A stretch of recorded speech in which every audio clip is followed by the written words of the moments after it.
It's the Vinegar for Thieves. No Greater Joy Ministries. I've heard of that. Why don't we put that on screen if we can? Or if we can't, don't worry about it. We got one guy doing the job with 3 people in there. And usually the 3 people are doing the job of 5 people. Let's go to Mark in Oregon. Mark, you're on the air. Go ahead. Hello, Alex. How you doing? Good, sir. Oh, Alex, just a couple of things here. First one, you know that they're combining the a type of human virus, bird flu virus, as well as your swine flu virus. Oh yeah, That's what's been seen under the microscope. Yeah, I mean it's basic. No, I have Reuters and AP admitting that. If I haven't made that clear, I'm gonna make it clear. This is a super engineered virus. 95%, and that's conservative. I mean, I should say 99.9. This is staged. There's no doubt. The question is it a trial balloon to fearmonger and set up their infrastructure, or to give the Mexican government cover to play the savior and to sell a bunch of Tamiflu for Obama's people and Bush's people and Rumsfeld that own the stock? Or is this the big one? Go ahead. Well, is it the beta test on top of all of that? You know how they roll their accomplishments into one move is a good chess player. No, exactly. I've always said, and I know you're a long-time listener, that they're going to have lots of little beta tests before the big one. Well, maybe they won't need many beta tests, Alex, as far as they've gotten along here.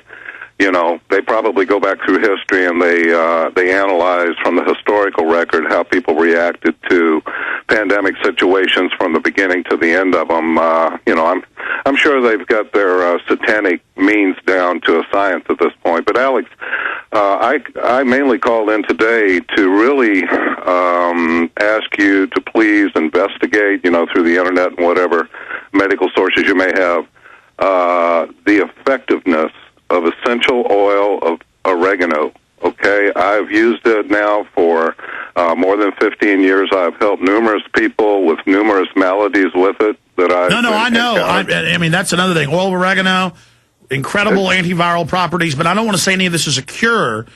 The biggest thing is if flu's actually killing people around you, don't get fear-mongered and run out and take their vaccine. Because it lasts 6 years in a row, they haven't gotten it right for what the real, for the flu of that year. They guessed the mutation.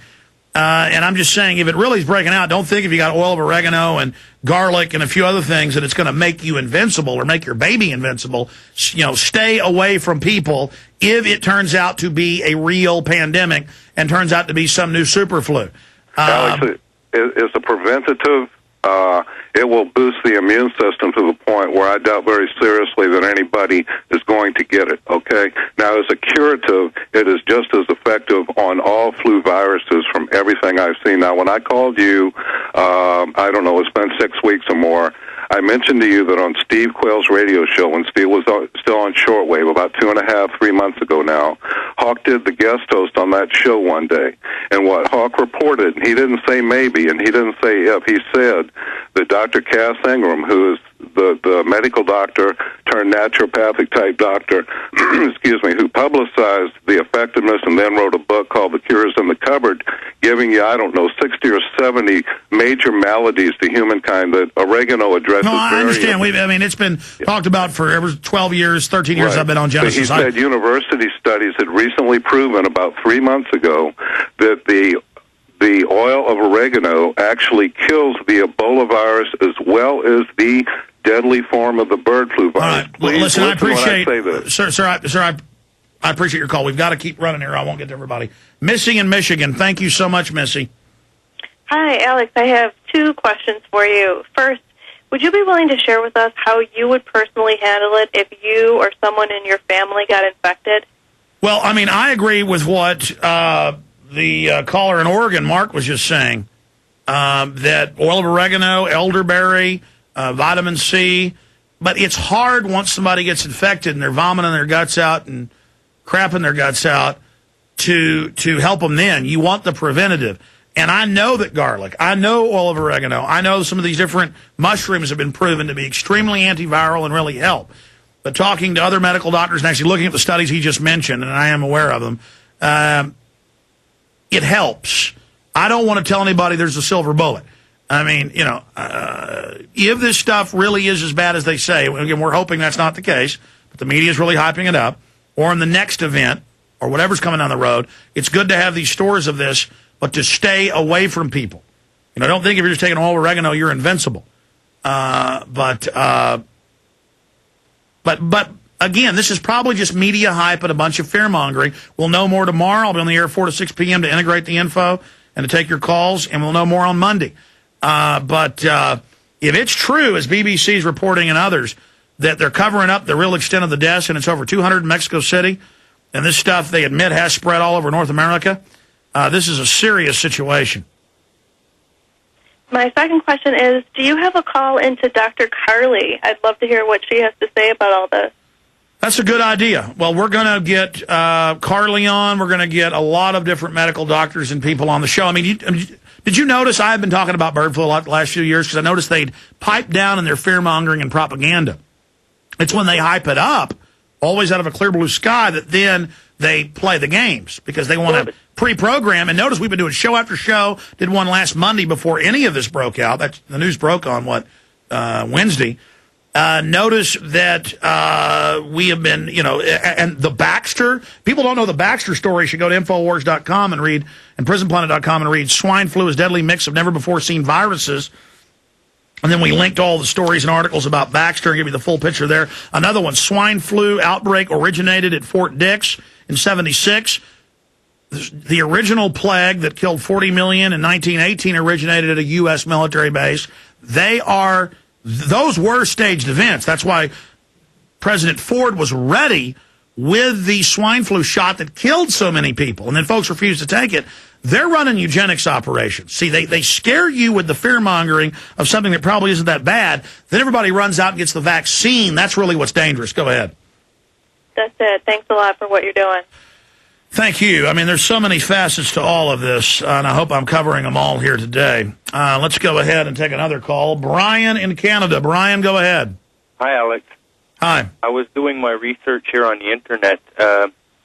So far, they've retracted it. They said that the people aren't under quarantine in Lakeshore and Dorval, and the official from Quebec government didn't want to say that it's a confirmed case, neither did the Canadian official. But there's only some of the news that is covering it. What's strange, CBC usually covers everything. They haven't even mentioned this. So me, from my experience with the SARS outbreak in Toronto a few years ago, they always seem to wait until it's too late before they say it. And me. Yeah, that's an interesting thing is that, and in fact, I've noticed that. I was watching TV today and had the radio on, everything on, trying to really gauge because I have a bad feeling. I hope this isn't a big event. It's already a big event, but I hope it's just hype. Yeah, but I have a bad feeling, which my gut's never wrong, but I can always misinterpret. That may mean that this is the propaganda salvo into something down the road. I'm not sure, but my gut, again, is never wrong. I can just misinterpret what my gut's telling me. But the issue here is that, yes, I was watching Fox, CNN before I went on air here, too, and there was nothing about it. And normally, if one person dies in Hunan province of China, or one lady, as are happening, dies in Cairo of bird flu, they hype it. Nothing about this when it's in Kansas, when it's in New York, when it's in Canada, when it's in Mexico. And you're saying now they're retracting. That is interesting. Yeah, and another thing that I'm kind of fearful of, what you just mentioned about them trying to scare you into their arms. Here in Quebec, we always try and, most people talk about getting their flu shots in the spring and in the fall. And here in Canada, in the springtime, Mexico is one of the top places because it's the cheapest places to get vacations to. So you have oodles of people going down to Mexico. And now if they come back here and they get scared by all of this news, oh, I better go get my spring flu shot from Baxter. And then meanwhile, Baxter, to 18 factories, mails out the source virus of the most deadly bird flu out there that kills 90% of humans that ingest it, but it's not airborne yet.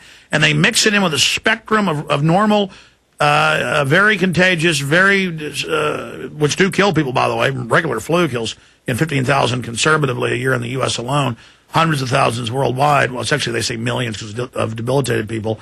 And then they mix this deadly thing with a virus, with regular flu viruses, and inject it, all mix it all together, which then the scientist in the news said would be the perfect way to make it mutate.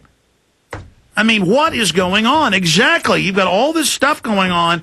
That's why this is such a concern. But if we get out and expose the fact that it's the government behind this, the eugenicists behind this, that this may be a trial balloon, then